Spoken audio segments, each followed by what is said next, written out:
إن الحمد لله نحمده ونستعينه من يهده الله فلا مضل له ومن يضلل فلا هادي له أشهد أن لا إله إلا الله وحده لا شريك له وأشهد أن محمدا عبده ورسوله أعوذ بالله السميع العليم من الشيطان الرجيم من همزه ونفخه ونفثه فاعلم أنه لا إله إلا الله رب اشرح لي صدري ويسر لي أمري واحلل عقدة من لساني يفقهوا قولي سبحانك لا علم لنا إلا ما علمتنا إنك أنت العليم الحكيم اللهم إني أسألك علما نافعا اللهم إني أعوذ بك من علم لا ينفع اللهم إني أعوذ بك من شر ما عملت ومن شر ما لم أعمل اللهم إني أعوذ بك من شر سمعي ومن شر بصري ومن شر لساني ومن شر قلبي ومن شر مني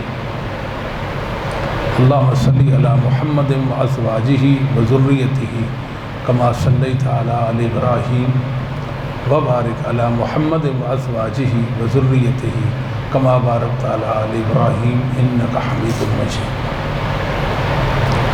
أما بعد فإن خير الحديث كتاب الله وخير الهدي هدي محمد صلى الله عليه وسلم تسليما كثيرا كثيرا وشر الأمور محدثاتها وكل محدثة بدعة وكل بدعة ضلالة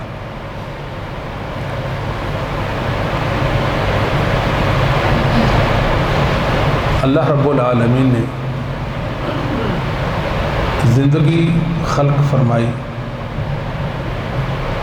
پھر اس زندگی میں زندگی ڈالی اپنی توحید اور محمد صلی اللہ علیہ وسلم کی رسالت کے ساتھ۔ اللہ کی توحید انتہائی اہم ہے۔ آدم علیہ السلام سے لے کر محمد رسول اللہ صلی اللہ علیہ وسلم تک آنے والے ہر نبی کی دعوت کا مرکزی نقطہ اور محور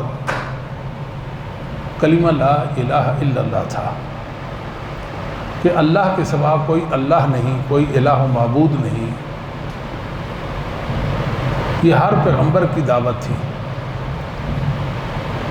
اور محمد رسول اللہ صلی اللہ علیہ وسلم بھی یہی دعوت دے کر بھیجے گئے اور اسی دعوت کے ساتھ آپ کو مبعوث کیا گیا۔ جب رسول اللہ صلی اللہ علیہ وآلہ وسلم نے یہ دعوت پیش کی تو آپ کو جھٹلایا گیا، نہ صرف آپ کو جھٹلایا گیا بلکہ آپ کا جینا بھی دوبر کر دیا گیا، آپ کو ستایا گیا، آپ کو گھر سے بے گھر کر دیا گیا، آپ کے ساتھیوں کو اذیتیں دی گئیں، آپ کا دل دکھایا گیا، حالات آپ پر تنگ کر دیے گئے۔ وجہ یہ تھی کہ وہ لوگ لا الہ الا اللہ کا معنی مطلب سمجھتے تھے کہ لا الہ الا اللہ پڑھ لینے کے بعد ہمیں پھر اپنے یہ جو بزرگ ہیں ہمارے جو اللہ کے ہم نے سفارشی بنا رکھے انہیں چھوڑنا پڑے گا، اور ان کو یہ بات قطعاً ناپسند تھی کہ وہ ایسا کریں۔ ہمارے ہاں چونکہ لا الہ الا اللہ کا معنی مطلب نہیں سمجھا گیا، ہم سمجھتے ہیں کہ لا الہ الا اللہ پڑھنے کے بعد اگر یہ کچھ ہم کرتے ہیں تو اس میں کوئی حرج نہیں ہے شاید۔ وہ لوگ محمد صلی اللہ علیہ وسلم سے کوئی اختلاف نہیں رکھتے تھے جو مشرکین مکہ تھے، وہ آپ کی ہستی کو مانتے تھے، آپ کی عظمتوں کو تسلیم کرتے تھے، آپ کو صادق الوعد کہتے تھے کہ محمد صلی اللہ علیہ وسلم سچے ہیں، وعدوں کے پکے ہیں، آپ کو امین امانت دار سمجھتے تھے، آپ کو امانتیں سونپتے تھے۔ آپ کو یاد ہوگا کہ جب نبی کریم صلی اللہ علیہ وآلہ وسلم نے مکہ سے مدینہ کو ہجرت کی، یہ سنن کبریٰ بہقی میں حسن سند کے ساتھ روایت ہے، تو آپ کے پاس جو امانتیں تھیں وہ آپ نے سیدنا علی کو سونپی، یہ امانتیں ہیں اور لوگوں کو ان کے سپرد کرنا۔ تو اس کا مطلب کہ لوگ اس وقت آپ کو امین سمجھتے اور آپ کو امانتیں سونپتے تھے۔ اور یہ بات بھی ایسی نہیں تھی کہ آپ صلی اللہ علیہ وسلم کے بلوغ مبارک پر کوئی گوشت نمائی کرتے ہوں، ایسی بھی نہیں تھی بات۔ اور آپ صلی اللہ علیہ وسلم کے کردار کو وہ تسلیم کرتے تھے۔ آپ پاک دامن ہیں، آپ حیادار ہیں۔ وہ کہا کرتے تھے، صحیح بخاری میں ہے، اتنی تو حیادار بچیاں بھی نہیں ہوتی جتنے محمد حیادار ہیں۔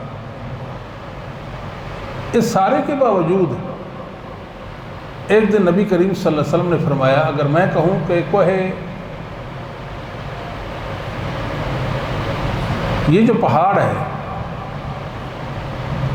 اس کی پیچھے سے دشمن ہے جو آپ پر حملہ آور ہونے والا ہے، کیا آپ مان لیں گے؟ انہوں نے کہا کیوں نہیں مانیں گے، ہم نے آپ کو کبھی جھوٹ بولتے نہیں سنا، آپ کو کبھی وعدہ خلافی کرتے نہیں دیکھا، تو ہم نے تو بار بار آپ کا تجربہ کیا ہے، آپ جو فرماتے ہیں وہ صحیح اور درست فرماتے ہیں۔ پھر آپ کی جان کے دشمن بھی ہو گئے، آپ کی سر کی قیمت بھی رکھی گئی۔ سراقہ بن مالک رضی اللہ تعالیٰ عنہ آپ کو قتل کے ارادے سے گئے تھے نا،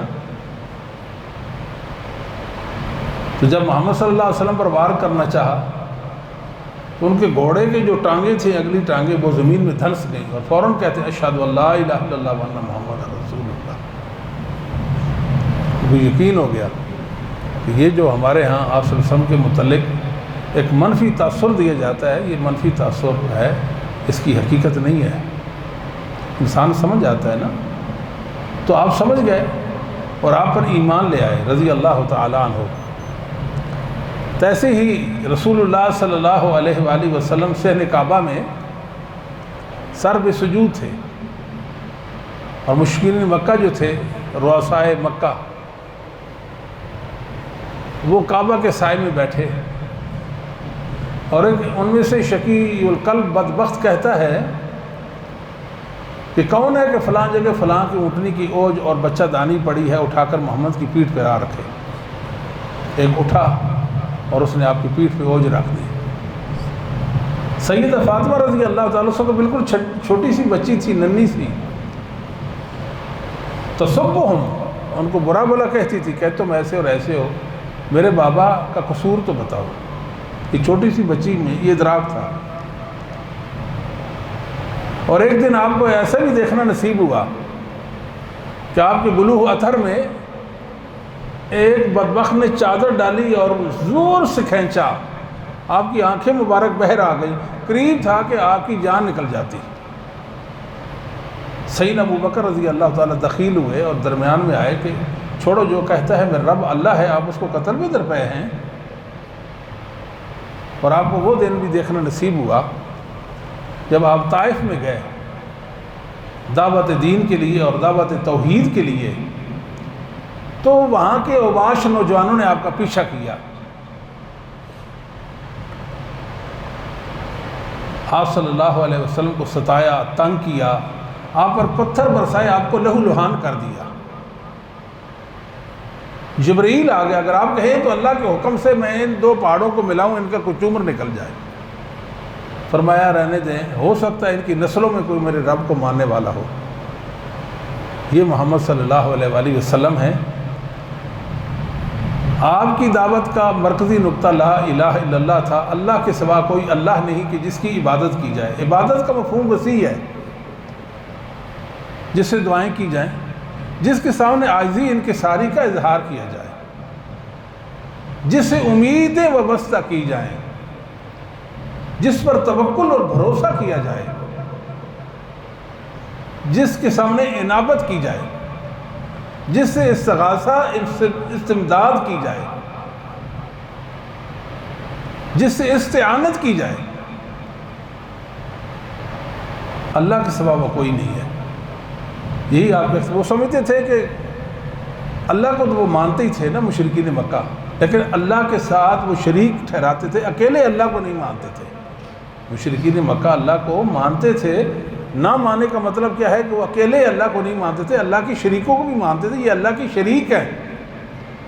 مَا نَعْبُدُهُمْ إِلَّا لِيُقَرِّبُونَا إِلَى اللَّهِ زُلْفَىٰ، یہ بزرگ ہیں، یہ پورے پیارے ہیں اللہ کے، یہ اللہ کے ہاں سفارشی ہیں، ہماری اللہ سنتا نہیں، ان کی موڑتا نہیں ہے، ہماری ان کے آگے اور ان کی اللہ کے آگے۔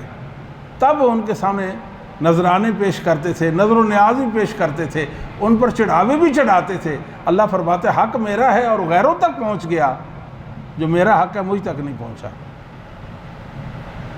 آج بھی مشرکین کا یہی ہے طریقہ کار، غیر اللہ کے اڈے آباد کا رکھے ہیں، مقبرے، مزار اور یہ قبے، یہ خانقاہی نظام، اس کے اندر کیا ہے؟ وہی کچھ ہے جو مشرکین مکہ، بلکہ ان سے بھی یہ عقیدے میں ابتر ہے۔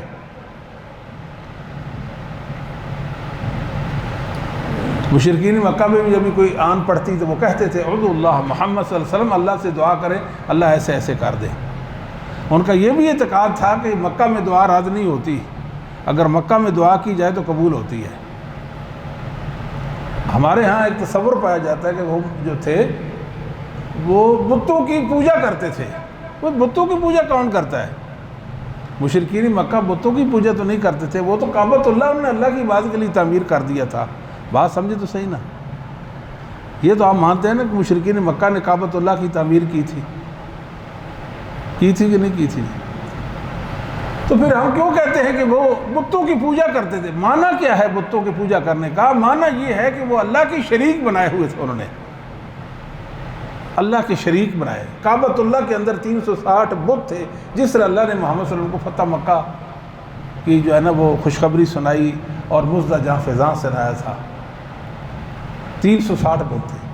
آپ صلی اللہ علیہ وسلم نے بتوں کو اپنے ہاتھ سے توڑا، بلکہ دلائل النبوہ بحقی کے اندر روایت ہے کہ آپ صلی اللہ علیہ وسلم ایسے آپ چھڑی سے اشارہ فرماتے تھے، بت اس سے پہلے ہی گر جاتا تھا، اشارے سے گرتا تھا۔ جا الحق وزہق الباطل ان الباطل کان زہوقا، حق تو آیا ہی مٹنے کے لیے ہے۔ دنیا میں حق اور باطل کی جنگ ہے، غلبہ حق کا ہے، باطل نابود ہونے والی چیز ہے، یہ کوئی سمجھتا نہیں ہے۔ مشرکین مکہ نے 360 بت بنائے تھے اور کعبۃ اللہ کے اندر رکھے ہوئے تھے۔ یہاں یہ بات بھی اچھی طرح سمجھ لیجئے، اس کا یہ مطلب نہیں کہ وہ کوئی پتھر لیتے اور تراشتے اور اس کی عبادت کرتے اور اس کی تعظیم بجا لاتے تھے، ایسا نہیں تھا۔ بلکہ اس کا مطلب یہ ہے کہ وہ بزرگ کی شکل اور مورتی پر بت تراشتے تھے۔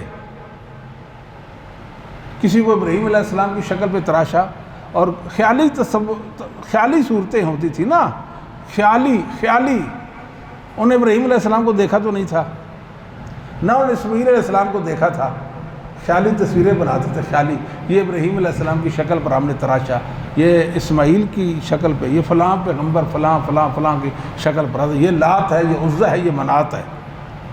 ان کے کوئی بابے اور بزرگ تھے، جس طرح ہمارے ہیں، یہ بہاؤدین حق ہیں، یہ زکریا، اور یہ جناب علی حجویری صاحب ہیں، اور یہ فلاں اور یہ فلاں ہیں۔ جس طرح ہم نے بنائے ہوئے انہوں نے بھی ایسے بنائے ہوئے تھے۔ وہ کیا کرتے تھے؟ وہ کہتے تھے کہ ہماری آپ کے آگے اور آپ کی اللہ کے آگے وسیلے بناتے تھے۔ وہ کہتے ہیں کوٹھے پر کوئی بندہ بغیر سیڑھی کے نہیں چڑھ سکتا، اللہ تک کیسے پہنچ سکتا ہے؟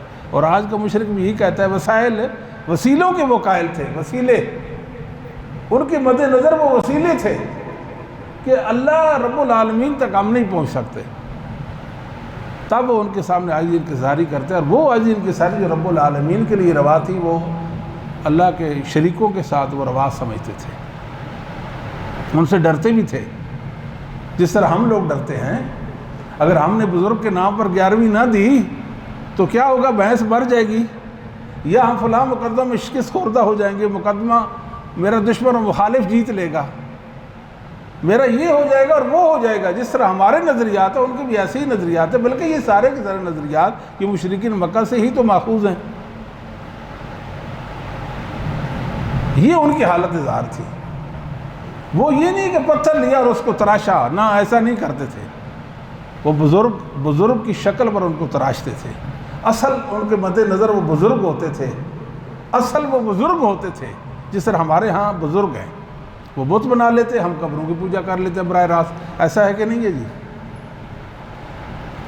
کتنے ہیں مقبرے، قبے، مزار، غیر اللہ کے اڈے، شرک اور کفر کے اڈے ہم نے آباد کر رکھے ہیں۔ ہر طرف شرک ہی شرک ہے، کفر ہی کفر ہے، خرافات ہیں، بدعات ہیں، محرمات ہیں، ترہات ہیں، بے دینی ہے۔ ہم نے بھی وہی عقیدت، اس کے پیچھے عقیدت ہے۔ اس کے پیچھے عقیدت ہے۔ بت پرستی یہ کیسے آئی؟ یہ قبر پرستی سے بت پرستی آئی۔ اگر قبروں کی پوجا دنیا میں نہ ہوتی تو کبھی بتوں کی بھی پوجا نہ ہوتی۔ بت پرستی باعث بنی، ذریعہ بنی، قبر پرستی باعث اور ذریعہ بنی بت پرستی کا۔ ہم کہتے ہیں کہ نہیں وہ بتوں کو پوجتے تھے، ہم یہ نہیں سوچتے کہ ہم بھی تو بت کی پوجا کر رہے ہیں نا، کہ نہیں کر رہے، ہم بھی بت کی ہی کر رہے ہیں۔ وہ جو بزرگ ہیں وہ تو قبر کے نیچے ہیں بیچارے، منو ٹنو نیچے مدفون ہیں، اور بسا اوقات ایسا بھی ہو جاتا ہے کہ مصنوعی قبریں ہوتی ہیں۔ مطلب کوئی جھوٹ بولنا کوئی مشکل تو نہیں ہے ان کے لیے، جو اللہ رب العالمین پر جھوٹ بول سکتے ہیں، اس کے ساتھ شریک ٹھہرا سکتے ہیں، یہ جھوٹ بولنا تو ان کے لیے مسئلہ نہیں ہے۔ فلاں بزرگ مجھے خواب میں لے کہتے ہیں میں ادھر یہ بے وارث لاوارث پڑا ہوا ہوں، مجھے اٹھاؤ کسی مناسب جگہ پہ رکھو، ایسے ہی اٹھا کے لے جاتے ہیں، اور کبھی کچھ بھی نہیں ہوتا، اور ہر درجہ قبروں کی تعظیم کرتے ہیں، قبروں پر میلے ٹھیلے بھی لگاتے ہیں، اور ان کی تعظیم پیدل چل کر جاتے ہیں۔ جب کوئی پریشانی دکھ مصیبت آ گھیرتی ہے تو فوراً اس بزرگ کی طرف متوجہ ہو جاتے ہیں۔ اگر ایسا ہو جاتا ہے تو پھر میں آپ پر حاضری دوں گا، آپ کی قبر پر میں سلام مانوں گا، مانتا ہوں، سلام حاضری دوں گا میں سلام۔ کہتے ہیں نا فلاں کی قبر پر سلام مانا ہے، ہم نے سلام مانا ہے، سلام کے لیے جا رہے ہیں۔ بالکل سیم اگر ہم دیکھیں تو مشرکین مکہ کے نظریات اور آج کے مشرک کے خیالات ایک جیسے ہیں، بالکل توافق ہے، 100% توافق ہے، کہیں بھی بال برابر بھی مخالفت نہیں ہے۔ مشرکین مکہ یہ ضرور تھا، وہ سمجھتے تھے کہ جو مکہ کے پتھر ہیں نا یہ متبرک پتھر ہیں، حالانکہ پتھر کوئی بھی متبرک نہیں ہے، حتیٰ کہ حجر اسود بھی متبرک نہیں، مبارک ہے۔ مبارک اس لیے ہے کہ محمد صلی اللہ علیہ وسلم نے اس کو چوما ہے، اس کا بوسہ لیا، اس کا استسلام کیا۔ آج ہم محمد صلی اللہ علیہ وسلم کی سنت اور دین سمجھ کر حجر اسود کا بوسہ دیں گے تو اللہ ہمیں اجر و ثواب سے نوازیں گے، اپنی رضا نصیب کر دیں گے، ہمارے گناہوں کی معافی ہو جائے گی۔ بات سمجھاتی ہے؟ مشرکین مکہ سمجھتے تھے کہ یہ جو مکہ کے پتھر ہیں یہ بھی متبرک ہیں، اگر اپنے پاس کوئی مکہ کا پتھر رکھیں گے تو پھر ہمیں فائدہ کیا ہوگا، ہمیں کوئی مصیبت نہیں آئے گی۔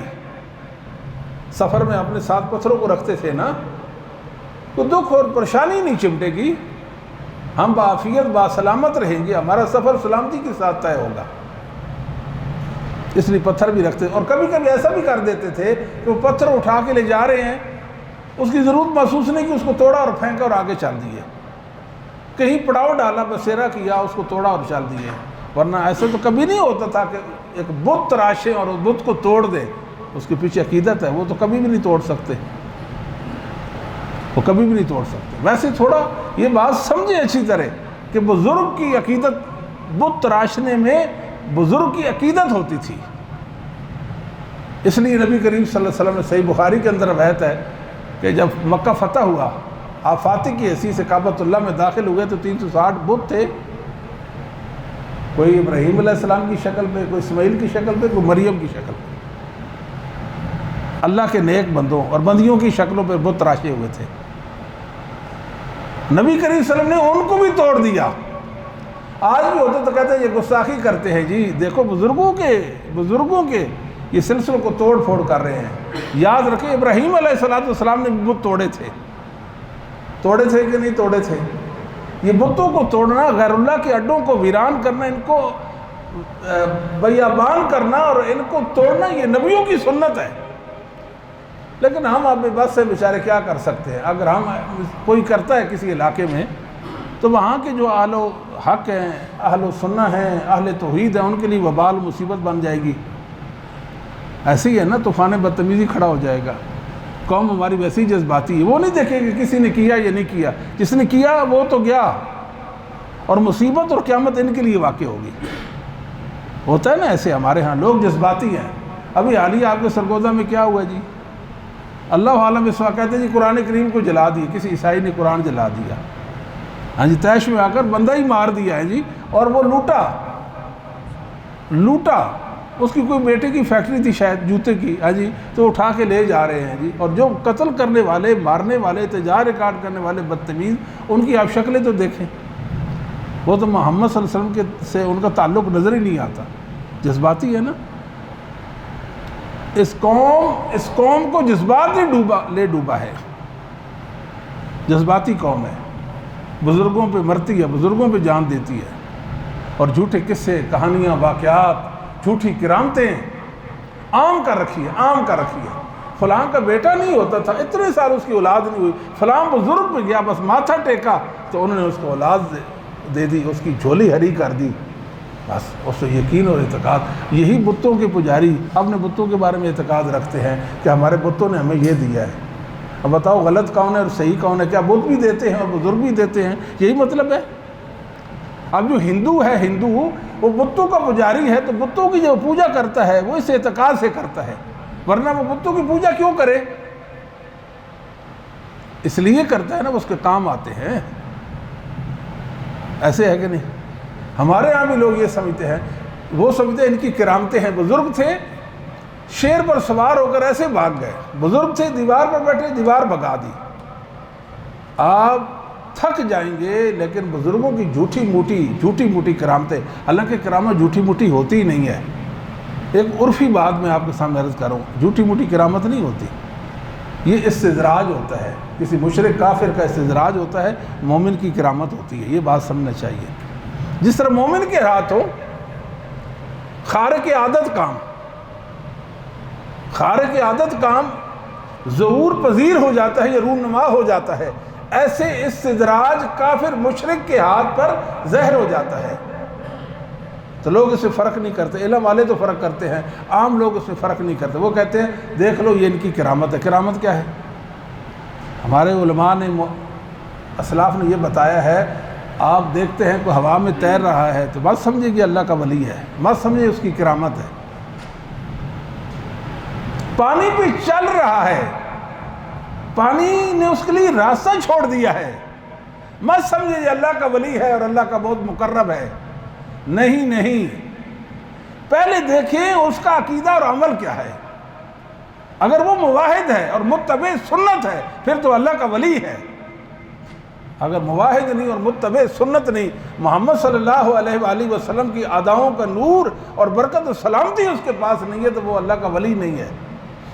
ولایت ملتی ہے محمد صلی اللہ علیہ وسلم کے اتباع سے، انسان ولی بن ہی نہیں سکتا۔ یہ تو شیطان کے پجاری ہے، شیطان کی پوجا کر کے ان کو کیسے ولایت مل گئی؟ جو شیطان کے پجاری ہیں، شیطان کی پوجا کرتے ہیں، ان کو ولایت کیسے مل گئی؟ اللہ کے ولی وہ کیسے بن گئے؟ دوست کیسے؟ ولایت کیسے ان کو مل گئی؟ یہ تو ایسے ہیں جو کہتے ہیں کہ وَاعْبُدْ رَبَّكَ حَتَّى يَأْتِيَكَ الْيَقِينُ، آپ اللہ کی عبادت کرتے رہ جائیں۔ ایک درجہ ہے جس کا نام یقین ہے، آپ کو یقین حاصل ہو جائے تو عبادت چھوڑ دیں، یقین حاصل ہو جائے تو عبادت چھوڑ دیں۔ اور محمد صلی اللہ علیہ وسلم نے تادم واپسین آخری سانس تک اپنے رب کی عبادت کی، آخری سانس تک۔ یہ وہ باتیں کرتے ہیں جو نبیوں سے بھی متعلق نہیں ہیں، یعنی وہ باتیں ان کا دعویٰ کر دیتے ہیں جو نبیوں کو نصیب نہیں ہوئی، ان کو نصیب ہو گئی۔ کتنے کہتے ہیں کہ ہم نے اللہ کو اپنی آنکھوں سے دیکھ لیا، اللہ کو دیکھ لیا، اللہ کو سامنے دیکھ لیا۔ اللہ اکبر! موسیٰ اللہ کے نبی ہیں کہ نہیں؟ اللہ کے رسول ہیں کہ نہیں؟ وہ کیا کہتے ہیں؟ رب ارنی، اللہ مجھے اپنا دیدار دے، لن ترانی، موسیٰ آپ مجھے نہیں دیکھ سکتے، دنیا میں مجھے آپ نہیں دیکھ سکتے۔ جب موسیٰ علیہ السلام اپنے رب کو نہیں دیکھ سکتے تو یہ صوفی کیسے دیکھ سکتے ہیں؟ ان کے دعوے دیکھیں نا ذرا، ان کے دعوے دیکھیں کہ نبیوں سے بھی بلند تر ان کے دعوے ہیں، نبیوں سے بھی بڑی بات کرتے ہیں۔ تو ایسے ہی محمد صلی اللہ علیہ وآلہ وسلم تادم واپسین آخری سانسوں تک اللہ کی عبادت کرتے رہ گئے، اور یہ کہتے ہیں یقین ہو جائے اب اللہ کی عبادت چھوڑ دے۔ پھر ان کے لیے حلال و حرام کی بھی تمیز کوئی نہیں ہے، جائز و ناجائز کی بھی تمیز کوئی نہیں ہے۔ یہ تو کہتے ہیں، اعتراض کرتے ہیں، بھئی یہ کیا ہوا؟ آپ کہتے ہیں کہ یہ حرام ہے، حرام کیوں ہے بھئی؟ کہتے ہیں اللہ کی عطا ہے، اللہ نے دی ہے، اللہ کی نعمت ہے، اس کے حظ اٹھاؤ، فائدہ اٹھاؤ۔ اور بات تو ایسے نامراد و نامعقول ہے، وہ حرام رشتوں کو بھی حلال سمجھتے ہیں۔ یہ جو نصیریہ ہیں، اسماعیلیہ ہیں، ان کے نزدیک کیا ہے؟ عزت غیرت کو کوئی مسئلہ ہی نہیں ہے۔ کوئی مسئلہ نہیں. یہ نصیریہ اور یہ جو ہے سب روافض سارے آپ کے خانقاہوں میں بیٹھے ہوئے روافض، کراچی سے لے کر پشاور تک جتنے بھی آپ کے خانقاہی نظام ہے، جن لوگوں نے انہوں نے سنیت کا لبادہ اوڑھ کر رافضیت، اسماعیلیت اور نصیریت انہوں نے اپنے اندر جو ہے نا وہ اپنے باطن میں رکھی ہوئی ہے. باطن میں کفر رکھتے ہیں اور زہر اسلام کرتے ہیں. باطن میں کفر رکھتے ہیں، زہر اسلام کرتے ہیں. اور مسلمان بولے والے ہیں بیچارے، ان کی باتوں پہ آ جاتے ہیں اور ان پہ یقین کرتے ہیں. یہ مجذوب اور پاگل لوگ ہیں. ان میں سے اکثر ان پہ اللہ کی پھٹکار پڑ گئی، اللہ کی گرفت میں ہیں، ان پر اللہ کی حتم لعنت برستی ہے. یہ اللہ کے مغضوب ہے، مغضوب علیہم. یہ تو یہود و نصارہ بہت پیچھے رہ گئے، کئی درجے یہود و نصارہ ان سے بہتر ہے. یہ یہود و نصارہ سے بھی گئے ہوئے، اور یہود و نصارہ اتنے برے تھے کہ اللہ نے ان میں سے بعضے ایسے تھے ان کو بندر و خنزیر بنا دیا تھا، جن کو لوگ ولی سمجھتے. یہ ولی ہیں جی، ولی کی نگاہ ہوتی ہے جی، پتہ نہیں کیا باتیں کرتے ہیں، ولی کی نگاہ ہوتی ہے. اس طرح کی باتیں کرتے ہیں لوگ. بیمار ہو جائیں تو الگ سے انہوں نے ایک اپنا مزار بنائے، فلاں مزار پہ جائیں آپ، دان در کے لیے الگ، اولاد کے لیے الگ، فلاں بیماری کے لیے، فلاں مشکل کے لیے، فلاں پریشانی کے لیے، فلاں دکھ کے لیے الگ الگ انہوں نے بنائے. جس طرح 360 مشرکین مکہ کے تھے نا، ان کے 3060 ہو گئے. اللہ رب العالمین کی ہستی کو انہوں نے معطل سمجھا. اللہ اکبر، اللہ اکبر. رب نے ہمارے اندر ایک احساس بیدار کیا. ہمارے رب نے وقال ربکم ادعونی استجب لکم، وقال ربکم ادعونی استجب لکم. یہ کیوں نہیں کہا کہ تمہارا اللہ کہتا ہے مجھے پکارو میں تمہاری دعاؤں کو اجابت بخشوں گا؟ یہ کیوں نہیں کہا تمہارا اللہ کہتا ہے؟ غور کیا کبھی؟ وقال ربکم ادعونی استجب لکم، تمہارا رب کہتا ہے کہ تم مجھ سے مانگو، میں تمہاری مانگت کو پورا کروں گا. یہ میرے رب کا لطف و کرم اور اس کی بغایت مہربانی ہے نا، کہ اپنے بندوں کو وہ دعوت دیتا ہے، آؤ میرے بندوں مجھ سے مانگو میں عطا کروں گا. آؤ مجھ سے مانگو میں عطا کروں گا. اب مخلوق میں مانگے، مخلوق ناراض ہوتی ہے. مانگ کے دیکھ لیں، ایک دن، 2 دن، 2 بار، 3 بار، 4 بار کسی سے مانگیں، وہ کہیں گے بھائی اللہ کے لیے معاف کرو نا، چھوڑو نا. کہتے ہیں کہ نہیں کہتے جی؟ عام مانگنے والوں کو بھی کہتے ہیں. کبھی کوئی کسی کے گھر بھی آ جائے، بابا میں نے آپ کو کہہ دیا میرے پاس کچھ نہیں، بار بار آپ آتے ہیں مجھے تنگ کرتے ہیں، پریشان کرتے ہیں، غصے کا اظہار ہوتا ہے، انداز تلخ ہو جاتا ہے. اور رب العالمین ہے جو رب سے نہ مانگے رب اس سے ناراض ہوتا ہے، اور ہے مخلوق سے مانگا جائے تو مخلوق ناراض ہوتی ہے. یہ خالق اور مخلوق کا فرق ہے. اپنے رب کو مانگنے والا کبھی نامراد نہیں ہو سکتا. یہ بات اچھی طرح ذہن نشین کر لیں. کیا اپنے رب کو ماننے والا بھی نامراد ہو سکتا ہے؟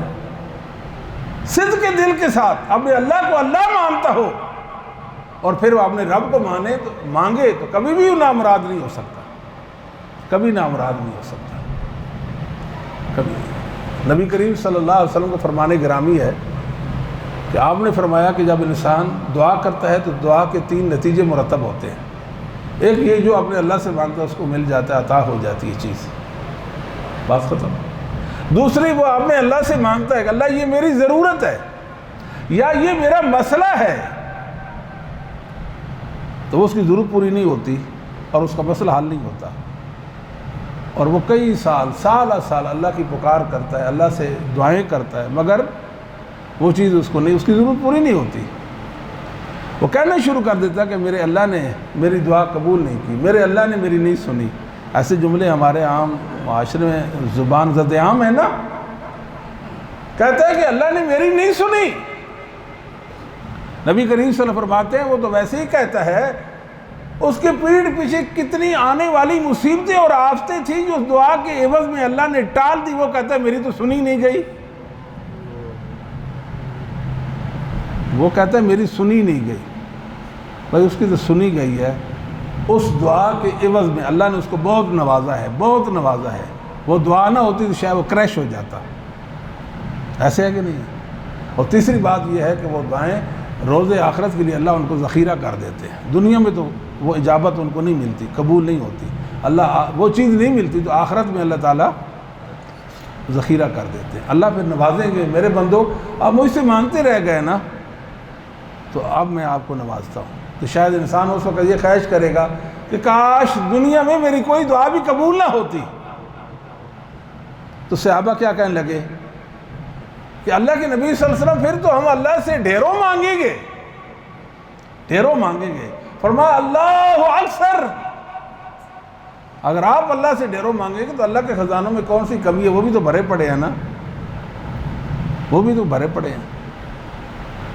آج معتزلہ اور منکرین حدیث اور ملحدین کہتے ہیں دعا کا کیا فائدہ؟ اگر دعاؤں کا کوئی فائدہ ہوتا تو ماؤں کی گودیں کیوں خالی ہو جاتی؟ وہ تو روتی پیٹتی رہ جاتی، ہائے اللہ میرے بیٹے کو میری زندگی لگا دے، بیٹا تو پھر بھی دنیا سے چلا جاتا ہے۔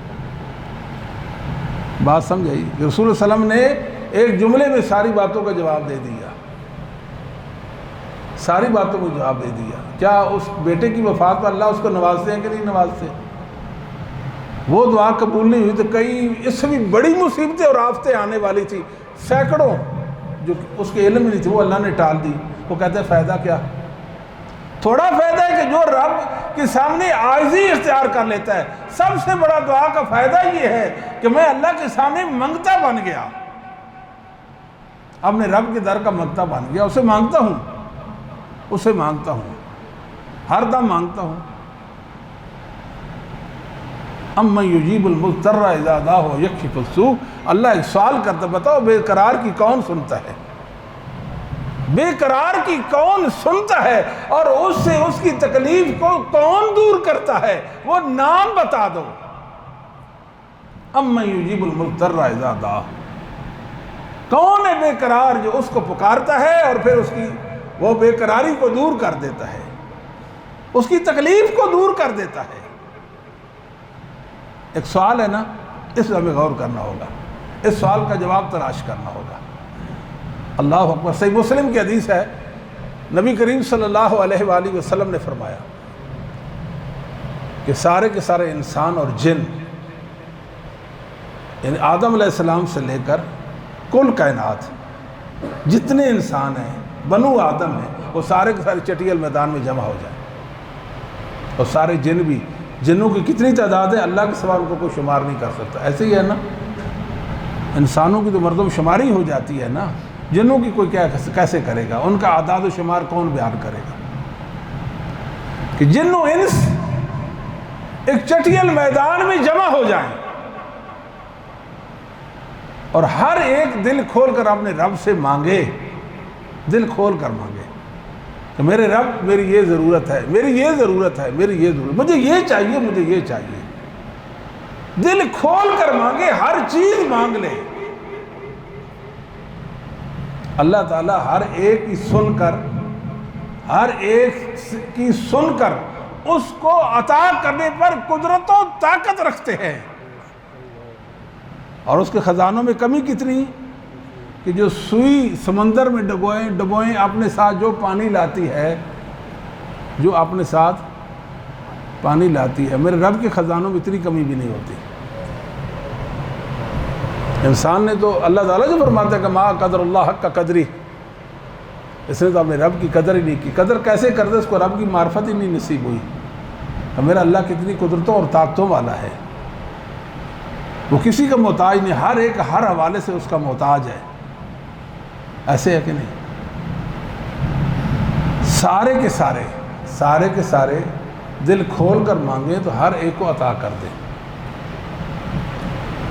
یہ کیوں فرمایا کہ ایک جگہ جمع ہو جائیں؟ اپنے اپنے گھروں میں کیوں نہیں؟ اپنے اپنے علاقوں میں کیوں نہیں؟ اپنی اپنی بستیوں میں کیوں نہیں؟ اس لیے کہ جب کل کائنات جمع ہو جائے گی، جن و انس، اور ہر ایک اپنی اپنی بولی میں اپنی زبان سے بولے گا، مانگے گا، ایک شور مچے گا، ایک شور مچے گا، کسی کو کانوں کان کچھ سنائی نہیں دے گا۔ میرا رب ہر ایک کی سن کر عطا کرنے پر طاقت رکھتا ہے۔ ایسے ہے نا جی؟ اللہ اکبر۔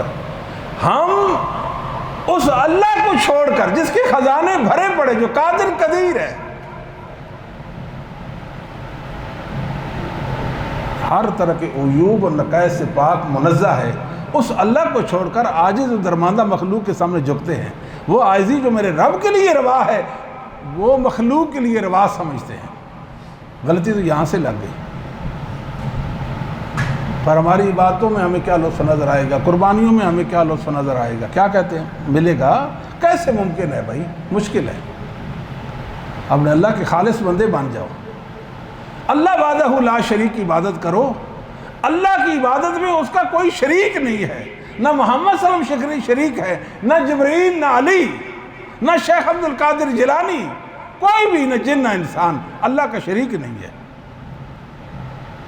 نہ اللہ کسی کا محتاج ہے، نہ اللہ کسی کا محتاج ہے، نہ اللہ کسی کا محتاج ہے۔ کیوں؟ اس لیے آج تلک مخلوق میں کوئی کتنا ہی تکڑا کیوں نہ ہو، اس نے ایک ذرہ بھی پیدا نہیں کیا، ایک ذرہ بھی پیدا نہیں کیا، ایک ذرہ بھی پیدا نہیں کیا۔ لائے کوئی بندہ کہے کہ یہ محمد صلی اللہ علیہ وسلم نے ذرہ پیدا کی، دکھائے ہمیں۔ اس کائنات کا خالق اکیلا اللہ ہے۔ کیوں؟ اللہ کہتا ہے وَقَالَ رَبُّكُمُ ادْعُونِي أَسْتَجِبْ لَكُمْ، تمہارا رب کہتا ہے کہ اس کو پکارو، وہ تمہاری دعاؤں کو قبول کرے گا۔ رب کیوں کہا؟ ایک احساس بیدار کرنے کے لیے۔ احساس وہ تو وہ ہے کہ جس نے عدم سے آپ کو وجود بخشا، آپ تو دنیا میں نہیں تھے اور دنیا میں آپ کو لایا۔ بتاؤ کیا وہ اس لائق نہیں کہ اس کی عبادت کی جائے، کہ اس کی عبادت میں آپ کسی کو شریک نہ ٹھہرائیں؟ پھر وہ مالک ہے، مالک ہر ایک کا مالک ہے۔ خالق تو ہے نا، مالک بھی ہے، اس کو حکم چلتا ہے ہر ایک پر، کوئی اس کے حکم سے باہر نہیں ہے، خواہ وہ کتنی طاقت والا کیوں نہیں ہے، میرے رب کے حکم سے باہر نہیں ہے۔ اور تیسری چیز وہ مدبر کائنات ہے، وہ اکیلے ہی اس پوری کائنات کی تدبیر کرتا ہے۔ یہ نظام فلکی، یہ شمسی، یہ قمری، یہ ستارے، یہ دن اور رات کا آنا جانا، یہ کل کائنات، ہر انسان اور پتہ نہیں کتنی مخلوقات ہے، ہر ایک کے معاملے کی تدبیر وہ اکیلا کرتا ہے۔ اتنے وسیع علم والا، اتنی قدرت والا ہے، سبحان اللہ۔ ہر ایک اس نے پیدا کیا۔ یہ آسمان دیکھے 7 آسمان ہیں، بغیر ستون کو اس نے کھڑے کر دیے۔ یہ زمینیں ہیں، 7 زمینیں اس نے قائم کر دی ہیں۔ بڑی بڑی مخلوقات، دریا بہا دیے، سمندر، بڑے بڑے بر اعظم ہیں، بڑے بڑے سمندر ہیں اس زمین پر، اس نے پیدا کیے۔ عجیب غریب مخلوقات ہیں، اللہ نے ان کو پیدا کیا۔ ہر ایک چیز بول بول کر کہتی ہے کہ اللہ ہے۔ ان کے معاملات کی تدبیر اکیلے کرتا ہے، ان کے معاملات کی تدبیر وہ رب بھی ہے، وہ مالک بھی ہے، وہ خالق بھی ہے۔ وہ رب بھی ہے، وہ خالق بھی ہے، وہ خالق بھی ہے، مالک بھی ہے، مدبر بھی ہے۔ پھر اس کی عبادت چاہیے کہ نہ چاہیے؟ جب میں دکھی ہو جاؤں، پریشان ہو جاؤں، بیمار ہو جاؤں، میری کوئی ضرورت ہو تو میں کس سے مانگوں؟